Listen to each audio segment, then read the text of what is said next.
વડોદરાના સાવલી ડેસરમાં સરકારી તંત્રની ઘોર બેદરકારી સામે આવી છે। પાનમ કેનાલમાં છેલ્લા 2 માસથી મોટું ગાબડું પડ્યું હોવા છતાં અધિકારીઓ આળસ ખંખેરવા તૈયાર પણ નથી। હજારો ગેલન પાણી ખેતરોમાં જવાને બદલે વેડફાઈ ગયું છે, જેના કારણે ખેડૂતોના મોઢા સુધી આવેલો કોળિયો છીનવાઈ ગયો છે। ડેસર તાલુકાના શાંતિપુરા અને વક્તાપુરા વિસ્તારના ખેડૂતો માટે પાનમ કેનાલ જીવાદોરી છે। આશ્ચર્યની વાત એ છે કે માત્ર 6 મહિના પહેલાં ઉનાળામાં આ કેનાલની મરામત કરવામાં આવી હતી, છતાં અત્યારે ઠેર ઠેર ગાબડા દેખાઈ રહ્યા છે। મોંઘા ભાવના બિયારણ અને ખાતર નાખ્યા બાદ હવે પાણી ન મળતા ખેડૂતોને આર્થિક પાયમાલીનો ડર સતાવી રહ્યો છે। પાનમના પાણીનો પ્રશ્ન છે।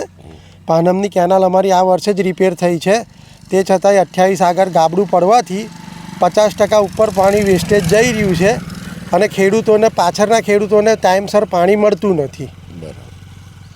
તો આ બાબતે રજૂઆત કરી છે? આ બાબતે રજૂઆત સાહેબોને કરેલી છે। જ્યારે ફર્સ્ટ પાણી ચાલુ થયું ત્યારથી જ આ રજૂઆત કરેલી છે અને ફોટા અને વિડીયો બી મોકલેલા છે।